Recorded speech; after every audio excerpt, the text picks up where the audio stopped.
Now, one major thing, water damage.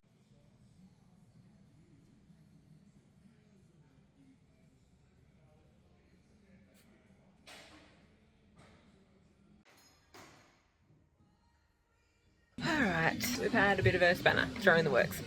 And we were cleaning up the van to list it for sale, and we found some really weird looking kind of flaking stuff happening.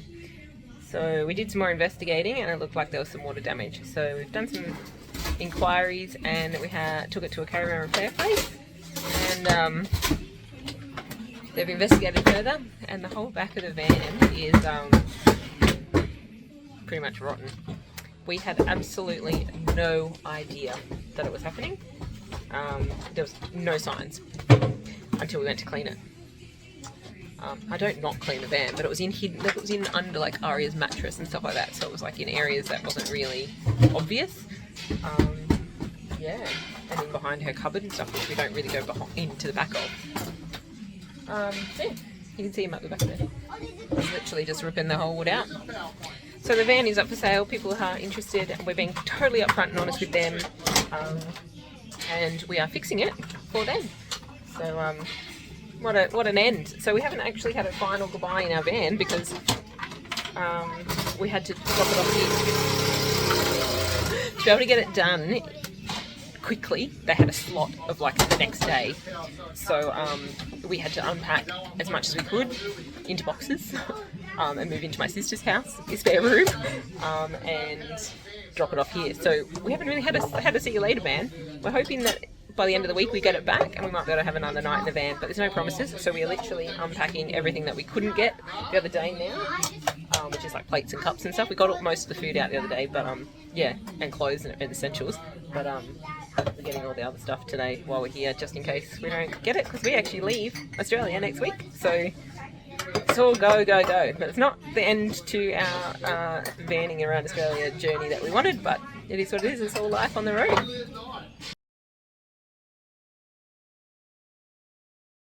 G'day. Hello. If you don't know who we are, I'm Amanda.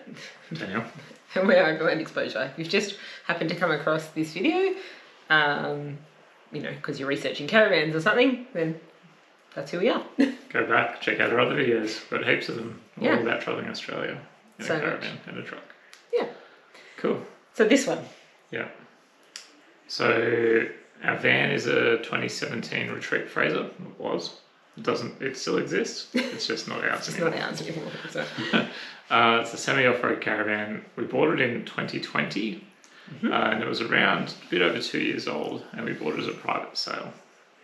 It was in the middle of COVID when we bought it, and so we went down to Melbourne, picked it up, came home, got everything else ready, and then we ended up leaving on our trip to Australia in November 2020. Yeah. And we finished up in April 2023. So we did 2.5 years. Yeah. Around Australia. And we went everywhere from like the tip of Cape York to like Western Australia, like furthest point, Gibb River Road, centre of Australia, all the way down to Tassie. We pretty much went everywhere. Eastern, Western, Northern, Southern. Yeah. Every which way. Everywhere. 2.5 years. Big figure 8. Yeah. It was awesome. Loved it. And absolutely recommend that adventure around Australia. While we served, because we lived in it full time, obviously servicing was a big thing, and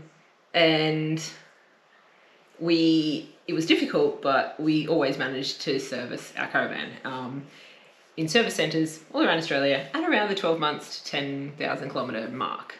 Sometimes it was less than 12 months because of that, where we were going, what we were doing, and sometimes it was longer because we weren't travelling very far.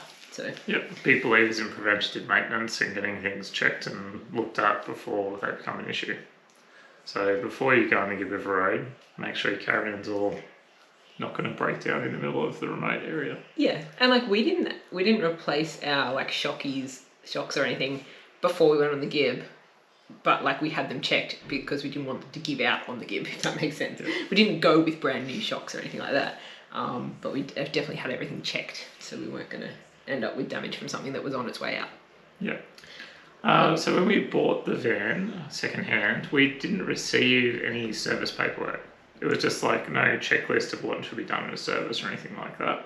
And being brand new caravan owners, we didn't really think much of that. We just yeah. So I thought that caravan servicing was getting a mechanic to look over the tires, brakes, suspension, shocks, chassis for cracks, like all the welds on the chassis. Making sure the axles are not bent. Greasing what it needs greasing on the axle or whatever, yeah. Yeah, all that sort of stuff that makes the caravan the running moves. gear. The running gear. Yeah. And then, like lights, blinkers, all those sorts of things. Safety aspects as well, I guess. Yeah. But we did not chase up any service paperwork either. We didn't go to Retreat and say what's involved in a proper service or anything like that. We just assumed that we'd call up a service place business for a caravan and go, hey, this is our van, we need a service done. When can you book it in? Book it in. And then trust that no matter where you went in Australia, a service got done across the board. To be fair though, you call up, I remember in Cairns we got a service done and you called up the mobile guy. Yeah. And he came out and he just basically did the running gear. And that's why I was like, yeah, Okay. it's service is just running gear. And that was our first service because we only went from Newcastle straight up. Yeah, so, that's true. Yeah. So that was, yeah. Anyway. So our van had water damage. We've seen some video about it. You've seen the little bit of video that we took while the back was being torn off. That was the in the moment, and this is the this is the afterwards, yeah. Yeah.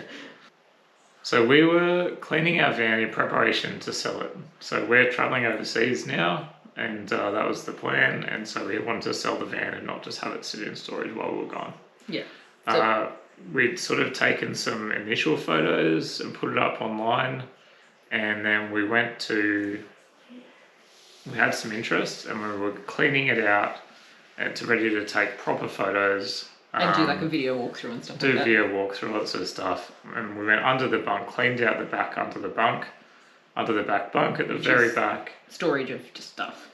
Got rid of all the stuff that was stored down there, like toilet rolls and whatever. Spare toilet canister. I noticed a spare toilet canister, and I noticed that there was some flaking of the melamine under there. So sort of poked it, finger went through the wall, went oh shit. Pretty much. Pulled the bunk mattress out, pulled the bunk out, pulled the stuff that was sort of covering it out. And saw melamine was flaking all in that back corner. And Aria's bunk was the top bunk, and she had books and toy box and stuff stored there. And then again, when we got those boxes out to make sure it was all empty, we saw more right at the top there, and we're like, ugh. Yeah. So we did suspect water damage because straight away I knew it was water damage. Yeah, but we didn't know the cause. We were like, okay, this looks like water damage. What? And then we sort of looked at it and we're like, maybe the washing machine, because the washing machine was right there. Yeah, so we got in the back of the van, through the hatch to the washing machine, and went investigating everything down there. Couldn't see anywhere that water was escaping from that. Yeah. So then the next step was go to a caravan. Check the lights just to make sure they weren't doing it, pull them off. Yeah, but then when it was getting higher and higher up the wall, we're like, it kind of eliminated it being a bottom sort of problem. I thought it could creep up the wall. Oh, true. Okay. But I didn't. Yeah. Anyway, so the next step was take it to a caravan to repair because it was above our head at this point now. Yeah. Well, we had people interested in buying it already, and so we contacted them and said, hey, bit of an issue, cleaning the van up, and this is what's happened. We're like, hang tight, don't give up on us yet. Yes. We'll find out what's going on. We'll find out the details. Yeah. So we said we'll take it to a caravan repairer and get it looked at and all that sort of stuff. Yeah. So that's what we did. Yeah. We took it to the Retreat dealer in our area. They did not have the time or the will to do it. Which, they're busy or whatever, that's fine. They recommended someone else. We went to someone else, they couldn't do it. We went Not to for 8 months. For 8 months. So we went to someone else that they recommended, and they were like... He said, bring it tomorrow and we'll have a look and see what we can do. Yeah. And see what we think. Yeah. Yeah. So then the next day... Well, then we moved out of the caravan that night, basically, didn't we? No. We took it to them the next day, as it was, because we didn't want to move out if they said, nah, too big, can't do it. So we didn't do that yet. So then we took it to them, they had a look at it, and they're like, yep, we definitely agree it's water damage. We definitely think this back corner, we can't tell the cause until we start pulling it out. You know, it's pretty common. It's pretty common. We think it's an easy enough fix being a wood frame. Yeah. And we think we'd be able to narrow it down once we start pulling it off, you know, pulling bits off. We should be able to narrow down what the cause was and get that fixed. And they said, bring it back tomorrow and drop it off for however long. And we're like, okay. So in 18 hours, between that point in time and dropping it back the next day, we had to move our entire life out of our caravan, which we called our apartment on wheels. We had as much stuff as an apartment. Yeah. It was a bloody mission. Yeah. In the meantime, we're also trying to pack our stuff into storage out of the van and stuff that we need to go overseas with. Clean our truck and photo our truck and put it up for sale. And clean it and we did some other minor repairs that we were already going to do anyway. Oven door, fix some windows or something. Yeah, we had just other little bits and pieces. We just kept putting them off. Microwave fascia. Is that cracked a little bit? Yeah. And we just put them off because we're like, okay, we'll deal with it. But we wanted to fix it before we sold it. So we already had the parts. We just hadn't really gotten time to fix those little decorative bits that we were going to do. Anyway, so we did all of that in 18 hours. And we slept in there somewhere amongst that as well. About 3 hours. And we dropped it back the next day to the caravan repairs place as promised. Because they actually had a window gap. They were like, if you can get it back tomorrow morning first thing, we've got a little bit of a gap while we wait for parts for other jobs. And honestly, we were like, let's jump on that because everyone else was saying 4 months wait, 5 months wait, 6 months wait, 8 months wait. Yeah. To even look at it. Yeah. And these guys are like, yep, we'll slot you in. 2 days time. Yeah. Like, yes. So we just jumped on that and we did everything we could to get ourselves organised and be there. So that's what we did. There were a few options we had when we discovered the water damage. And there's a few different ethical options there. So we could have completely ignored it, pretended it wasn't there, not covered it up, just not mentioned it to the seller. Seller gets an inspection, maybe finds it, maybe doesn't. Buyer, maybe finds it, maybe doesn't. Or we could have covered it up. Somebody suggested covering it up with a new pillowy, a vinyl cover sort of thing or something. Or even a new skin of melamine over the top. That's not us. No, 100%. And again, if you don't normally watch us, you'll know we're just literally honest and truthful and down to earth. We don't bullshit. We don't lie. We don't cover things up. It's not who we are. We are genuinely. This is who we are. So we wouldn't be able to sleep at night if we sold someone a dodgy caravan. Yeah. It would. Yeah. It's just not who we are. We wouldn't be able to do it, and we would hate it to happen to us. So we would never do it to someone else. No. So it's just not who we are. So that wasn't even on the cards. Ignoring it and covering it were not on the cards. We could have just taken the easy road and chucked it in a storage somewhere and paid a monthly storage fee and dealt with it in the future sometime. But that's just a recipe for disaster. It's a recipe for further damage. And monetary loss and stuff like that. But honestly, we literally were flying out of Australia in a week and a half. From this point, we had a one-way plane ticket out of Australia, 1.5 weeks from this point in time out of Australia. So putting it into storage and walking away was the easy option. It was a viable option. it was a viable option. Yeah. But anyway, so then it came down to the fourth option, which was get it fixed and pay for it and sort it out. So the fact that we had someone willing to look at it and do it and fix it within the day, of us asking, was amazing. So we jumped on that chance. Yeah. Because if we had to rely on someone in 6 months' time, it would have really made things difficult for us as well, being overseas and things like that. So, yeah. But yeah, so we left it with them, and then 2 days later, we got a phone call from them, and they were like, "We're really sorry. You need to come in. You need to come and have a look at this." And we're like, it's like being called to the principal's office. Yeah. And we were like, "Oh God." So, so we did. We got in the car. And we went down and we saw it and we looked at it and we actually walked in. This is the first time we've walked into the workshop because every other point to this was outside. The entire back wall was off the caravan and under some of the back floor a little bit and down the side of the caravan a little bit. Not too far, but just a little bit. You could see it was spreading into the little bits. So, but also there was another Retreat Fraser That was a Daydream. Daydream. 2016. 2016. So a year older than ours. In the repair shop. In the workshop.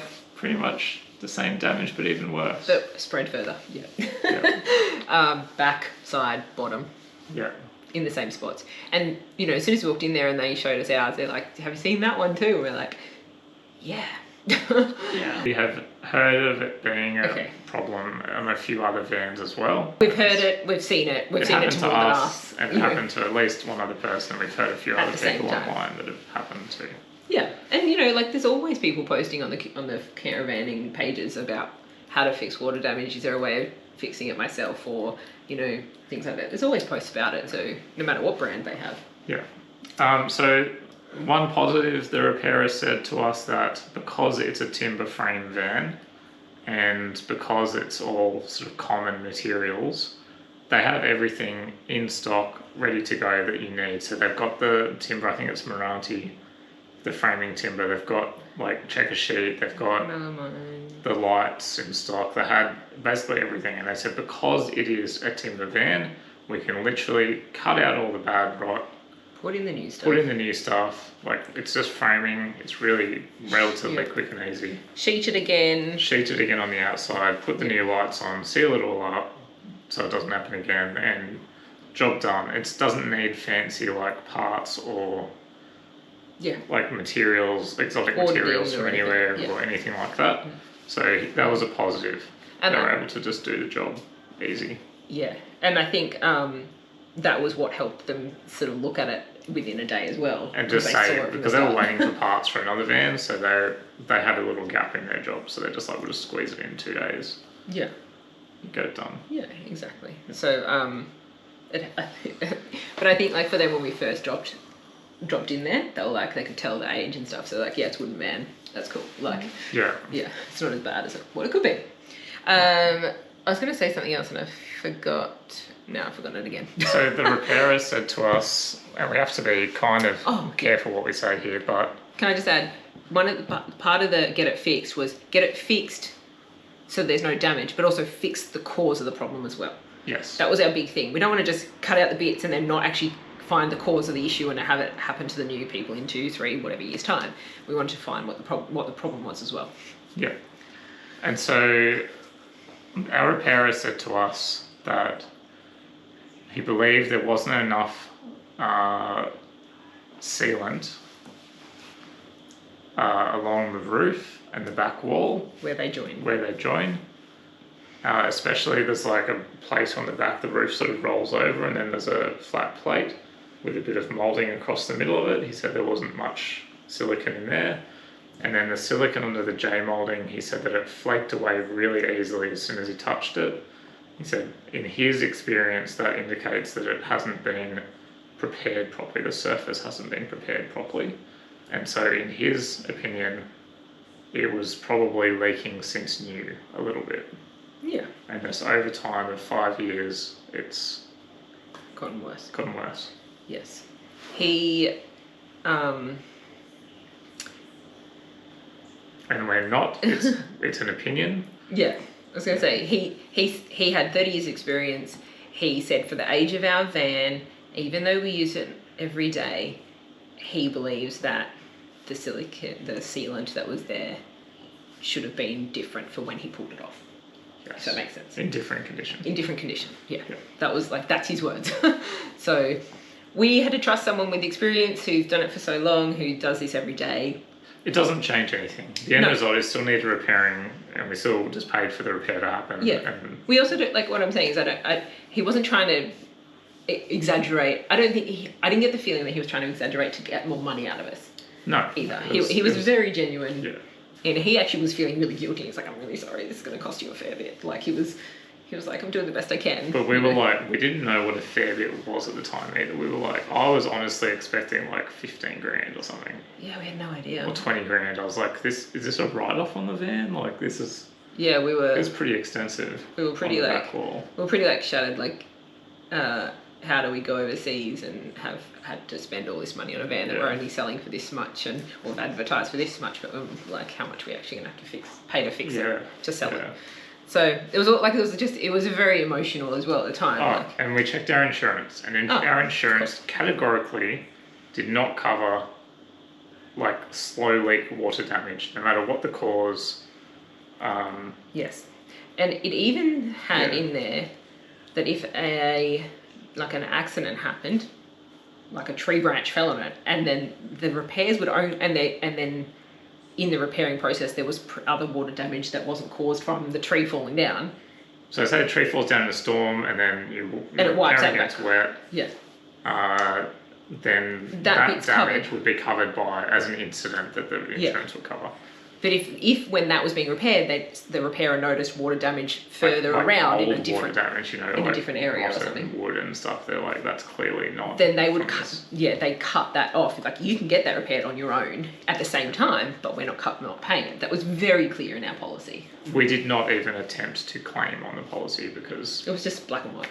Yeah. Yeah. So, but that was our policy. Some others might be different. Yeah.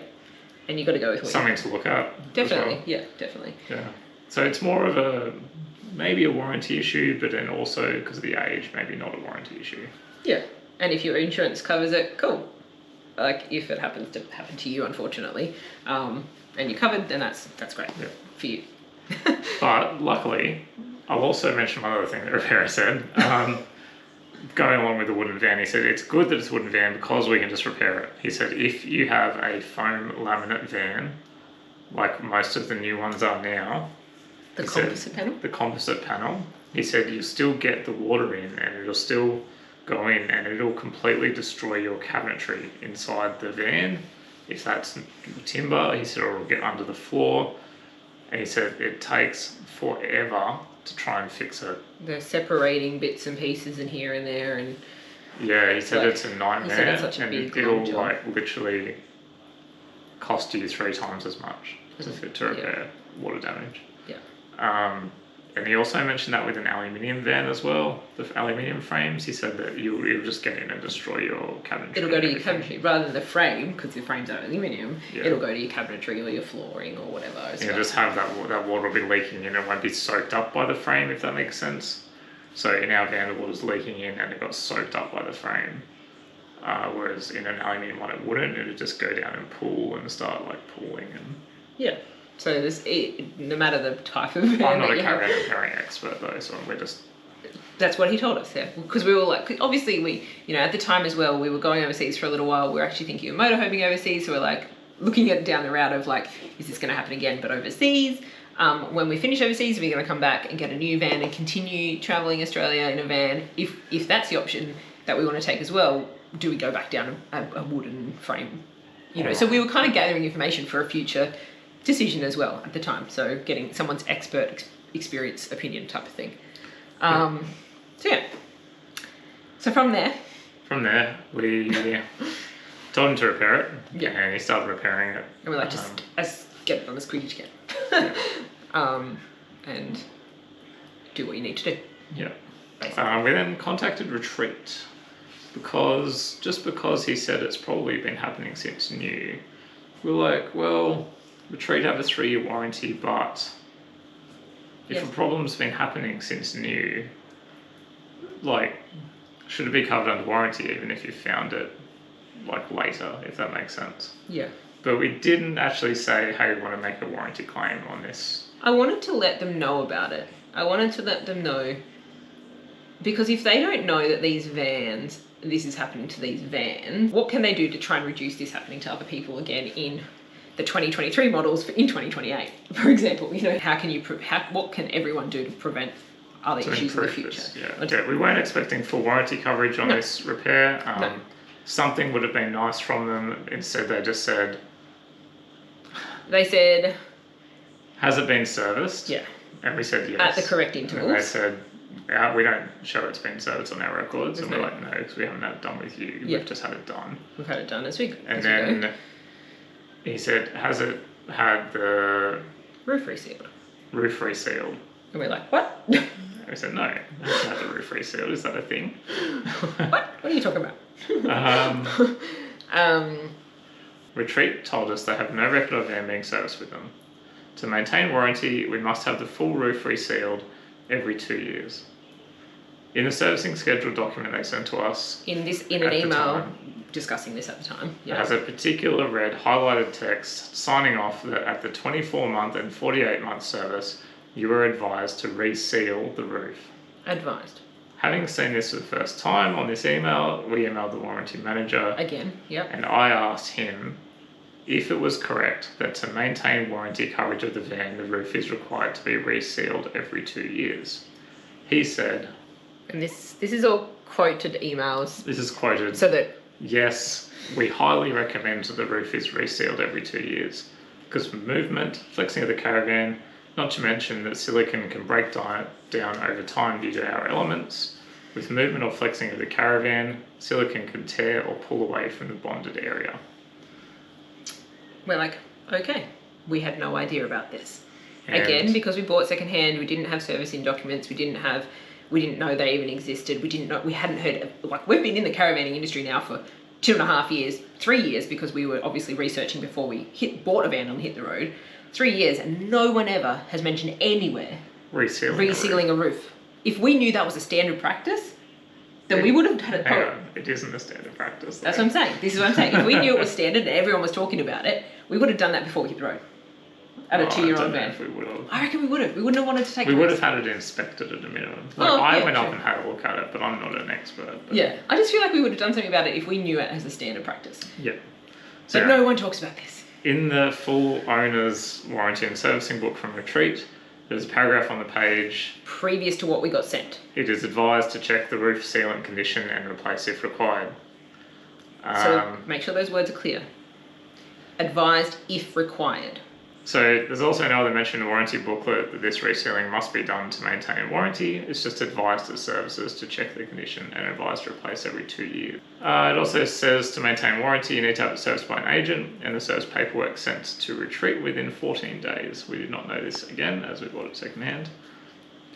So this to us pricked our ears up. We were like... We'd never heard of any van having to have the roof resealed to maintain warranty. So anyway, so for us, we acknowledged we did the wrong thing by not hunting down the servicing schedule for the van. All the warranty paperwork. We took it on the chin. We didn't contact Retreat again about it. We took it as a learning thing, and that's kind of when we started to think about this video. Maybe making a video to educate. Help other people realise that this Hang on is a second. Yeah, you might want to do this. Yeah. Now, I personally have never heard of a roof being resealed on a caravan every 2 years. I've never heard of it on like less than a 10-year-old caravan. People I've spoken to have said we would never touch the roof silicone unless there was a real problem because it's a pain in the bum to do, and you can. And it's a can of worms. People have said it's a can of worms, and no one wants to do it because no one wants to warranty their sealant's not going to leak. Yeah. So, and like I've spoken to a few people that have had, warranty vans in under warranty issues, or people who work for van places. Like, again, we've been in the industry for a while. We've got some connections that we know. And I just said, hey, is this normal? Hey, is this, what would you do if our van came to you at 48 months and the paperwork said to, do this? They both said we would check. Now, that brings up another interesting point. It says on the servicing schedule to check for water, like, ingress, not check for water, to do a, rain test. A water test. Water leak test. I personally don't know how that would be conducted, and that's just me as a layperson. Because of the water, if it leaks, it's going to go, into the frame and you won't see it. So... I don't really know how they would test for water leak at a service, or even if it's just a tick and flick on the sheet and they don't actually do it. I don't know. Yeah, I guess we need to go back a bit, because from here it pricked our ears up to want to know if this is normal. Yes. If this is standard. Because we hadn't heard about it. And we couldn't find it anywhere that it was standard. The only thing is most vans have on the servicing schedule, check sealant. And that's what I was going to say. So we started looking into as many different servicing schedules and warranty policies as we could for different brands of caravans. For the video, research for the video. But we also wanted to know for ourselves if it was something we had absolutely no idea about and stupid us, type of thing. How could we let something sort of slip like that? And so... that then became okay. Like from there, most ones that we found had check roof and window seals for deterioration. Yeah. That was a common thing for checking. There was no reseal, there was no reapply, any of those words. Yeah. So after a bit of umming and ahhing on our side, we ended up paying the repairer about $6,000 to repair the water damage. So we didn't know how much it was going to cost until he sort of did it and we did it and tallied told it us up. how much it was. He told us a rough price in the like $5,000-ish. He said anyway, he said hopefully no more than 10. Hopefully no more than 10 grand, yeah. He said upwards of 5, but hopefully no more than 10. Yeah. And we're like, I think it was 3 to 10 actually, just from memory. okay, no, sorry, he said 5. I thought it might have been come down to the 3, but anyway. Wishful thinking. It was mostly labour anyway, and it is what it was. Is what it is. Yeah. So we decided it wasn't worth flying Retreat over. Wasn't worth the hassle. Wasn't worth the stress. Yeah, and we also asked our repairer for a quote on how much it would cost to do a full reseal of the roof, just out of interest. Because again, they recommend every 2 years. So we're like, okay, we've had it for it's this age. How much would that have cost us over time? Yeah, and so he said it was going to cost approximately $3,000 to do the roof reseal. Depending on the length of the van and how many things on your roof, like antennas, solar panels, hatches, vents, all that sort of stuff you have on your roof, because obviously each one they got to reseal. They got to clean up. They got to reapply it properly, all that sort of stuff. So just, and then they've got to warrant their work. So it's at around $3,000. Yeah. So if we'd have paid 3 lots of reseals on the roof and not had our water damage on the back of our van, we would have been worse off financially. Funny enough. Which is a good thing that we didn't go down that route. Yes. Maybe. I don't know. Would we have been stressed? Because the other part to that is we live in our van full time. Remember this? Well, we did. So if we had to stop our travels partway through, move out, get an Airbnb for 2 weeks while they did the job. Because it's like a 2-week job. We had to find somewhere that would do it, book it in early enough that we had to be organised and planned and scheduled in. Make sure that didn't fall apart with another outbreak of COVID or something. Move out, have an Airbnb and all that sort of stuff in the meantime. So it costs pretty costly exercise. You on top of the cost of the actual doing of the roof, you've got all that other stuff behind it. Yeah. If you don't live in it full time, maybe it's easier for you, because you can plan around your trips or something. But for those full timers, it's not as easy. Yeah. So that's the end of our story and what happened with us and our van and our water damage. And basically, end result, it was repaired. And we actually told the buyer they were involved with the repair. They contacted the repairer. Their inspector contacted the repairer. They got sent photos from the repairer as they were doing as the they job. were going. Yep. This was before they'd paid a cent. They didn't even pay a deposit. Hadn't paid at that point. No, hadn't paid a deposit. It all happened. It all got repaired. We got given the van back. We paid the money.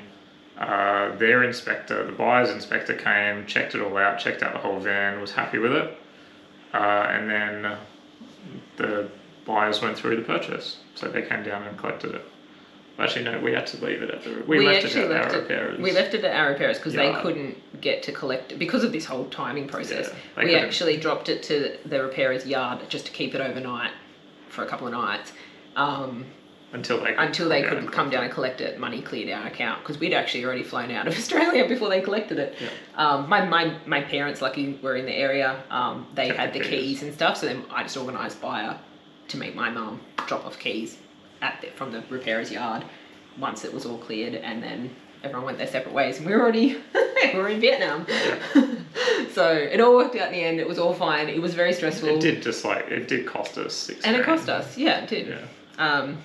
And stress. And it was stress. It was really stressful. Like we had to move into my sister's house as well, into her spare room, and with Aria. We were planning on doing another week and a half of adventure around Newcastle. There's areas that we didn't get to go because we had to sort this out. But so it is what it is. It's all in the past now. It's all moved on. It's all fine. And the other people that own the van are travelling full time in it and having a great time. So so let's move on. The whole purpose of the video, as we said before, was to educate. So we want to share our story, share what happened, how we got through it, what was the, we were very fortunate that the repairer, could do it when they did and all that sort of stuff, and it all worked out perfectly fine for us. We were very fortunate. But we wanted to bring light to educate the caravanning world on the situation, basically. And we do now realise why a lot of influencers sell their vans on every 2 years. Why there's constant turnover. Yes.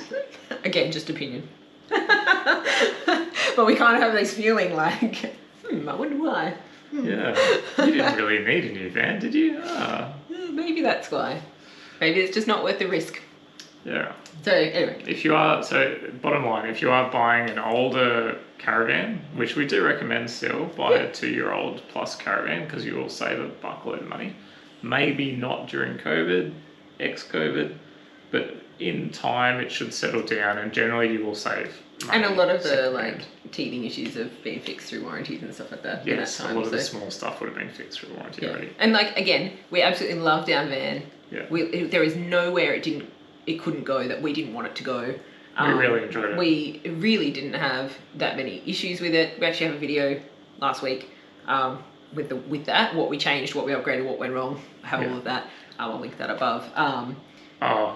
So sorry to cut you off. So it's okay, I'm used to it. We would not recommend buying a new Retreat van, and that's not because of this issue, not because of our warranty issues. It's because of friends that we've had that have bought new and had issues, and Retreat were hard to deal with. So we personally wouldn't recommend buying a new Retreat van, but we would probably recommend buying a second-hand Retreat van with an inspection, proper inspection, with the warranty work been and done. We couldn't get an inspection done on our van when we bought it because of COVID kicking off in Melbourne. Tradies weren't allowed to work even. It was a chaotic mess. Yeah, and we needed to hit the road because our business was closed because of COVID. So we took our business on the road. So we took a bit of risk there, and maybe they would have picked up signs of leaking with a moisture detector back then.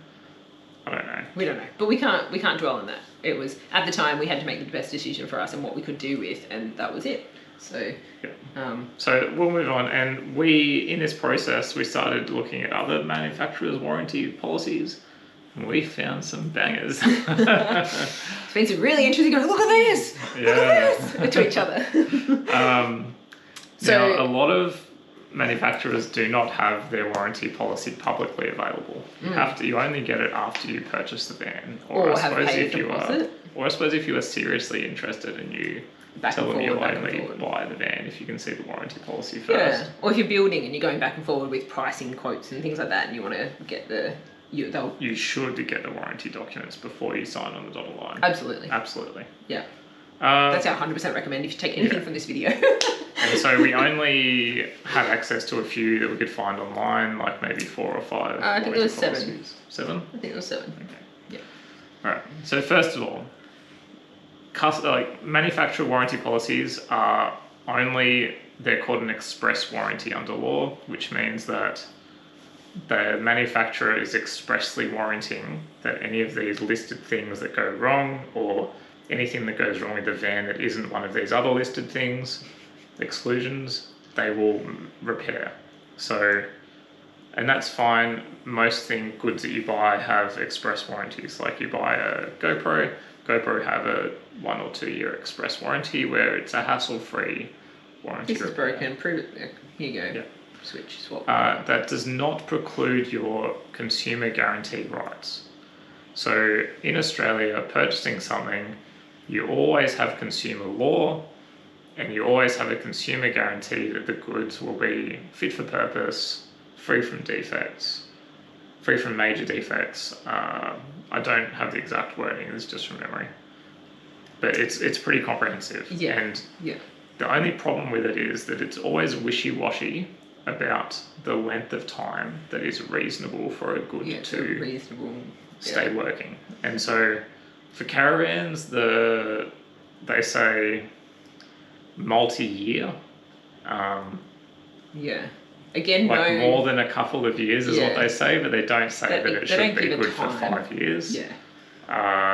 So it's the only thing that I think is a problem with Australian law. But generally the more expensive and more if you go and buy a super cheap, like a really cheap caravan, they would expect it to not last as long as a really expensive one. Yep. So if you have a really expensive one, they would probably expect it to last longer and have a longer lifetime. Yeah. And it comes down to like the expected time. And it also comes down to how you actually can enforce that, which we'll get into a bit later. So if a consumer buys a caravan with a major defect, they may be entitled to a refund or replacement under the consumer guarantees, even after the expiry of any warranty. That's word for word off the consumer guarantee. When a failure is major, water leaks which would interfere with a caravan's core purpose, such as providing shelter. That was specifically the wording about the water leaks. A failure is major, and one of those things under there is water leaks. When they would interfere with the caravan's core purpose, then it would be a major defect. Yeah. So if this happens to you within a reasonable time frame, expected time frame, you can try and enforce your consumer rights. So then it comes down to, you know, if you go to the manufacturer and you're not having any luck, it's up to you then to take it further. Okay, let's cover that now while we're on it. So the two ways to enforce your consumer rights in Australia, there is a tribunal, state-based tribunal, or there is a court. I guess there's also asking nicely, which you can try. So first of all, you try asking them nicely. Second of all, you try asking them nastily. Thirdly, you try asking them nastily with a lawyer's letter. Fourthly, you take them to tribunal. And which we've had experience with for our truck, if you haven't. Yes, we had to take Iveco to the Consumer Tribunal in Victoria, VCAT, and we won, and they paid for the replacement of our engine. Yeah, so long story, bought the truck, had a new engine in it. At the time, it was a second-hand truck, but new engine. New engine lasted 5,000 Ks, didn't work anymore. They didn't want to warrant that because we were second owners. We went, no bugger that. Sorry, not happening. Took them to court. Took them to a tribunal. We won. Long story short. So we have experience with going to tribunal. It was a stressful process. It wasn't a very expensive process in terms of... It was pretty cheap. Like in terms of applications, you can represent yourself, so you're not paying lawyers. There is the chance that it could go through lawyers and all sorts of other things, but for us, it was pretty straightforward. It was via Zoom. And generally tribunals are fairly consumer focused. So if you're the consumer, you've got a reasonable chance of winning as long as you're not claiming something ridiculous. Yeah, you've got to be realistic. Yeah, and so that's one of our prime recommendations if you're buying a caravan. As long as you're prepared for the stress. Is to research your state's tribunal and see what their guidelines are and when you can. So say you're in New South Wales, you buy a caravan from a dealer in New South Wales or someone in New South Wales. What are my rights that I can take? If something goes wrong with it, can I take them to the New South Wales tribunal? And yes or no. And then there's also, where's the manufacturer located? Can I take them to the tribunal in the manufacturer's state? And this used to be the case for Victoria, where if the company was based in Victoria, you could have the case heard in Victorian tribunal. I don't believe that's the case anymore. There's a problem with Supreme Court or something happened, and anyway. So it's a bit harder, but it's a bit harder. So have a look at that before you buy something. Check out, especially because this is like the second or third largest purchase of your life, probably. So definitely go in and have a look at when you can take them to the tribunal to enforce your consumer rights. If something was to go wrong, and we hope that it doesn't. Because if you cannot take them to the tribunal, you need to take them to proper court, and then you need lawyers, and then you need like 50 grand plus. Yeah, so it's just another thing to consider and be informed about as to where you stand if something was to go wrong. That's what we're not trying to scare you or to put you off or any of those things. We just want you to be aware and informed of what choices you have if something was to go wrong. Yeah. While you're on the tribunals, strongly recommend, if you're considering going with a particular brand, strongly recommend Googling or searching Star, which is a wildcard, V, the name brand of the manufacturer of the van that you are looking at buying. I'll give you an example. Star V Apollo QCAT, and that's for Queensland. Queensland Tribunal. Yep. So that literal words will go Star V Apollo QCAT. Enter. And enter, and you will find some really interesting results. So it'll come up with cases that have been through that process. Published cases. Yeah. Yeah. So you can read up on other previous people's experiences. And then you can choose not to go with the brands that you see they've had to be dragged through court to fix problems. Yeah, or you can choose to go through them as well if you want. That's up to you. But don't say we didn't warn you. Yeah. Genre is a very big purchase for most people, so... Yeah, and I'm laughing about it because, you gotta laugh these things off sometimes. Yeah. But just do your research. Alright, should we go through some bangers that we found? Yeah, we've held this up a bit. Some of the really interesting things we found on the warranty policies of the ones we found online. For example, which is where we're like, again, these are some really interesting things that we're just like, really? Jayco and Millard.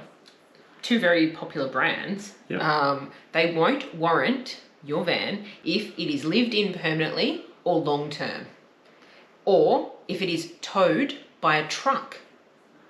But there's no actual definition of what a truck is. Yep. So that is in black and white, will not warrant. These are exclusions. If you live in it permanently or long term. So do not buy a Jayco to go on a 12-month lap because you are living in it long term. So therefore you won't have any warranty. What's long term? What's long term? Exactly. 1 month. There's long term 6 months. There's long term a year. Exactly. So again, this whole truck. What's a truck? What is technically a truck? And what is long term? Because if you've got a Ram or something, maybe that's a truck. We towed with a truck. Yeah. But there are other things that are a truck too. Anyway, so this is where we went questions. Again, our ears were like, ding, what's going on? Yeah. Titanium, very well-known brand. Yeah. Again, excludes water leaks. Full stop. Any water damage, irrespective of the cause, is excluded. From the warranty. From the warranty. It is also excluded that if you are towing by a commercial truck. What's a commercial truck again? Yeah. Were we a commercial truck? Even though we were private licensed? There's some influencers towing with 79 series because I think that's legally a commercial vehicle truck. Is it? Commercial truck, yeah. Because there's another one as well that had, Apollo, so is the next one. It's not covered if towed by anything other than a standard passenger vehicle. So instead of saying not towed by a truck, they're saying other than a standard passenger vehicle. So what's a standard passenger vehicle? What is this? Is it a Ford Falcon? What is technically a passenger vehicle? What is technically a truck? There is no definition in anywhere that says this in their warranty policies that we could find. And again, all warranty policies are so different. They all list different inclusions and exclusions and bits and pieces, ups and downs, So... Yeah, we'll skip the next one and we'll go on. This is from Retreat. They also exclude a defect that's risen due to the customer's request to customise the caravan. Yeah. So if you customise your van and then something goes wrong, apparently because of the customisation, then apparently you're not covered under warranty for that damage or that thing that went wrong. It's really interesting wording, interesting thing, because the amount of people that customise their van is... Yeah, and our van, for example, had a foot extra added in length. So if there was any problems with the chassis from new, potentially Retreat would have an out there to say, no, it's an extra foot long. It's a custom design that's caused by that. We're not going to warrant you. Yeah. Not saying that they would, but... It's also they also say warranty is not transferable to second owners. So if you buy a van that's 6 months old, the original purchaser sells it after 6 months, you buy it. They try to say that you, as a second owner, don't have a warranty that's transferable, even though they have a 3-year warranty policy. We couldn't figure out whether this was legal or not legal. I think it is actually legal how they've done it, but I would personally... I'd just go to the consumer. And I would, if I was buying a new van, I would go to the manufacturer or the dealer and say, I want my warranty transferable because I'm planning on selling it in 2-3 years. Yeah. Yeah. And then if I had issues, I'll just go above them. So that's a few generalities that we saw from the documents. A lot of the warranties are unclear of designed use. So they have vague kind of sentences of, can be used on some corrugated dirt roads with only small corrugations. Yes. Like, this is in a legal document about warranty. about warranty, and that's the wording that they're using. And so not some covered. dirt roads. We exclude large corrugations, we exclude large potholes. Like, I mean, like, who's there at the time of the road measuring whether it becomes 10 centimeters is over your large? Like, it's just. I've got nothing. Yeah. So there's one more big one that we have to cover, and that is the seeming industry standard items in the van. So ovens, cooktops, fridges, air conditioners, hatches, windows, blinds, anything on the door handle, struts, the entire chassis in some manufacturer's case is covered by third-party warranties.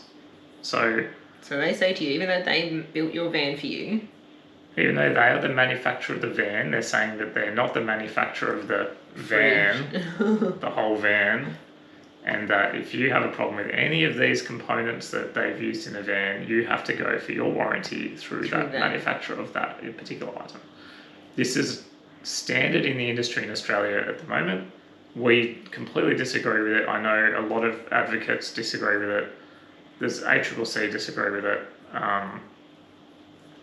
It's bad. It's bad because, for example, a car manufacturer, and they tried to use this car manufacturer example in their reply to the ACCC, but a car manufacturer does not manufacture, say, a water pump for the windscreen washer. That's manufactured by Bosch in most cases. A car manufacturer does not manufacture even the airbag.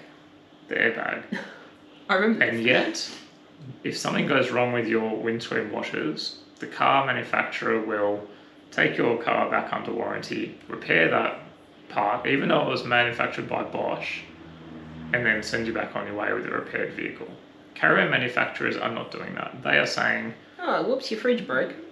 Oh, your window broke, your blind broke, that's Dometic's problem. Here's Dometic's number. Off you go. Have fun.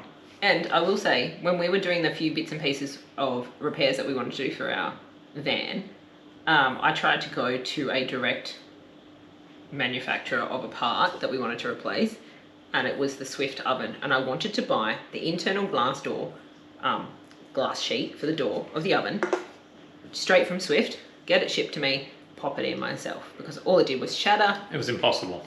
I couldn't get in touch with Swift. I emailed 4 times and I called 3 times, all different times of days, all different days of weeks, and I didn't even get a single reply to an email or an answer to any of the voicemails I've left. We ended up. Like, I can't imagine trying to get warranty repaired on that sort of stuff. Exactly. So your whole battery system. Oh, you've got an Enderdrive battery system. Off you go to Enderdrive to get that fixed. Even if it was the install of the item that failed, so wiring was wrong. Not going to name brands. Someone has a caravan. They order a particular power system from the manufacturer to go in that van. Manufacturer receives it from the supplier, installs it in the van, screws it into the floor, wires it up, gives you your caravan. You're driving along. The inverter rips out of its installation because the screws that were used to install it are not long enough, according to the manufacturer's guidelines. And the caravan manufacturer still fobs you off to Enderdrive as an example for the repair of, say, an inverter that failed because of that incident. That's secondhand. It happened to our friends. I think that's atrocious. And we've had another friend who had a fridge fallout and got told to go to, I can't remember the fridge manufacturer. Dometic or Thule or something like that. I can't remember. Maybe. Thetford. It's only usually 2 of them. Yeah. And Thetford asked for photos of the installation, and then the screws that were used to screw the fridge in were like an inch too small. They were meant to be like 2-inch long screws, and they were like only an inch, and they weren't the right gauge either. So but the manufacturer still was like trying to push them onto the fridge people. People. And the fridge people then fought back and said, well, no, it's the install. And so it turned into a mess. In the end, it got covered by the fridge people. The fridge people, because it kept But I think there must have been got stuff going on in the background to make that happen. Yeah. But it was a backwards forwards, like no, yes, no, yes. It ended up taking a lot longer because everyone was blaming each other. Yes. So, alright, battery ran out, I'm gonna go for it. That's how long we've been talking. Okay, where were we? So the backwards and forwards to and fro between manufacturer and supplier of item, I think is atrocious, and the manufacturer of the caravan should have full responsibility for everything. Yes. Unfortunately, it doesn't seem to be happening at the moment. Don't think the ACCC is pushing it at all, so... We've heard a lot again on like forums and stuff of, I'm needing this warranty work done and I can't be fit in for 6 months or 4 months. And it's like, I'm meant to be leaving on my trip to Australia in 2. And we've just done our 3rd test run before going, and this and this and this needs fixing. But I've just been told I have to wait 4 months. Yeah, it's unfortunately. We've got a good one for you. We're going to read out a little bit of Royal Flair's warranty documents. This warranty does not cover a failure caused by any of the following: chassis, brakes or tyres. For any claim, please refer to the relevant manufacturer. So if you have a problem with your Royal Flair caravan chassis, you have to take it to the chassis manufacturer and deal with them. Other items not manufactured by Royal Flair, including appliances such as refrigerators, stoves, microwaves, ovens, freezers, air conditioners, radio players, televisions, plywood, or other options which may be covered by the respective manufacturer or supplier of that item. Also, I won't read it all, but they're saying basically warranty does not apply to normal service and maintenance items. And then in that list is tyres, fair enough. Batteries, kind of fair enough. They should still be warranted up to a certain lifetime. Yeah. Light bulbs, hoses, seals, consumables, and wheel alignments. Now, hoses and seals not being covered under warranty is, I think, pretty crazy. Yeah. In 2 or 3 years. As in, like the hose from your water pump. If you've only got a 3-year warranty, yeah. Wow. Okay. Wow. All right. So the basic messages we want to give. Yeah. To sum it up, we've told you our story. We've given you some reasons behind, some research. We've given you some really interesting things that we found.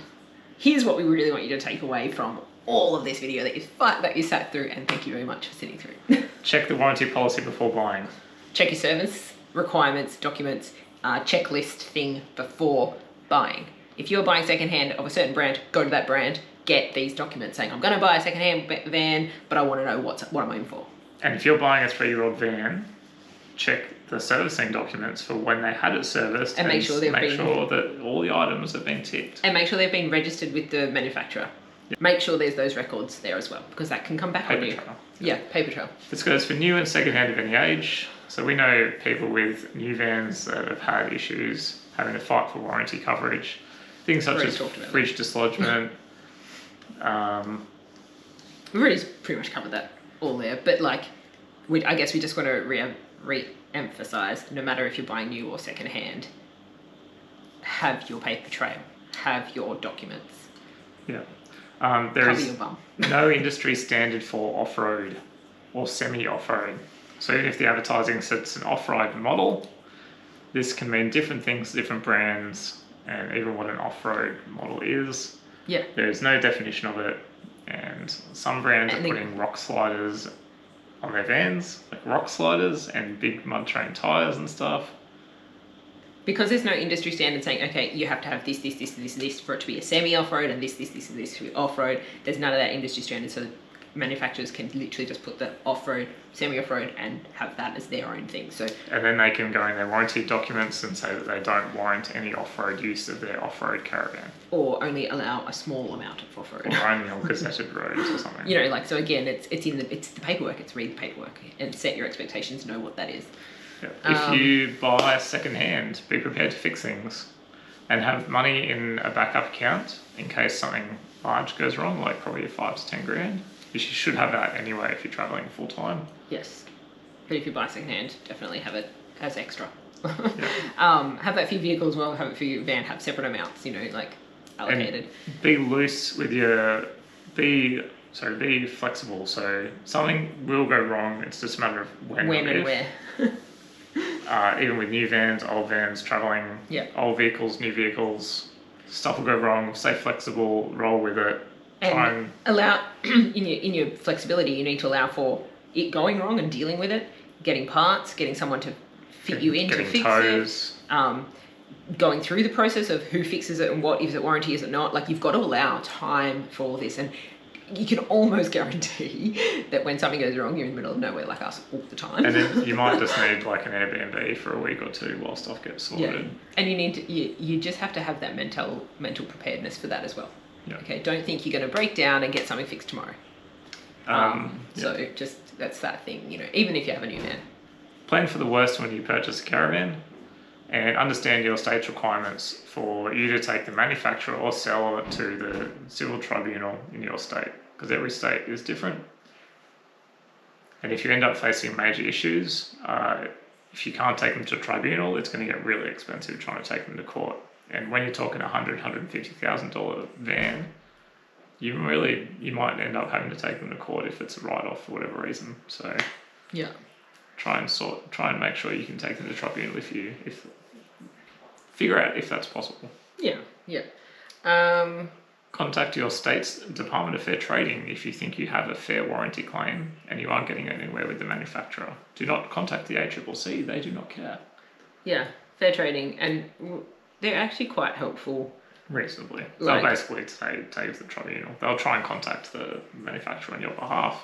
They have no teeth. You probably have to take them to tribunal anyway. Caravan manufacturers are notorious for not respecting consumer law and forcing purchasers to take them to the tribunal or court to remedy the situation. Yeah. So even though you say, under consumer law, I'm entitled to they'll be like, prove it. Yeah. To enforce it. They might agree with you, but they're saying that to enforce it, you have to take us to tribunal or court. Yeah. So it's unfortunately, I'm not saying every manufacturer, there are probably some really good ones out there. I guess the final message is still buy a caravan and still travel Australia, because it's bloody amazing. Yeah. And just honestly, having money set aside makes problems much easier to deal with. Yeah.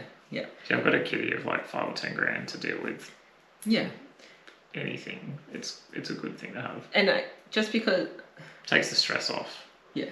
Just because you have spent $150,000 on the best van that you think is the best 200,000 now. 200,000, whatever it is, on, you know, the latest technology, the latest this, your latest that, doesn't mean you're not going to have problems. If you go, I can spend 100,000 and get this van, or I can spend 120 and get this van, I could have the 100,000 van and have the 20 in the kitty for if something goes wrong. Consider that, because if you have to get the 120k, if you get the 120k van and not have any in the kitty, how does that affect you as well? Consider that, and your mental health. Yeah, mental health is a huge part of it. Like, if you haven't watched us a lot, we broke down a lot. We had things go wrong a lot, but it wasn't a lot. If that makes sense. Like, we didn't hide any of it. We didn't disguise any of it. We didn't. I felt like I was fixing bloody water tanks and shit We were fixing bits and pieces, but it's something that moves all the time, and things wear out, you know. And we used it every day for 2.5 years, you know, and we took it everywhere we wanted to go, and so you know, all I'm saying is, a lot of people used to say about our truck, you broke down all the time. You're like the most broken down truck out there. When we actually looked back and looked at our history of it, it wasn't that much, you know, and stuff like that. So it's definitely comparable with other. Yeah, but it does, you know, and sometimes we had literally 4 things in 2 weeks break between the caravan and the truck, and we got to a point going, because our mental health for both of us, it was a struggle. It was a struggle when that third and that 4th thing went wrong, and we're just like, when are you going to stop and just have some chill time? Come on. So you have to be able to get through those things as well. And money does make it a bit easier. Just paying someone else that one time to fix something, rather than you trying to figure it out yourself. Being able to afford an Airbnb for a week while you're carrying it's repaired, even that. Yeah. But like, we had an option of trying to figure it out ourselves or pay someone. We were just like, pay someone, because right now we can't do it. So, just that sort of stuff. It all adds up. All right. Yeah. Anyway. Thanks for watching. We bit longer than we expected. Yeah. I hope it was helpful. I hope you took away some, you know, good information. And if you want to watch our caravanning adventures, go back on our channel. And if you want to watch our international adventures, we'll see you next week. Subscribe and watch for our new stuff. Bring it on. We'll see you next week.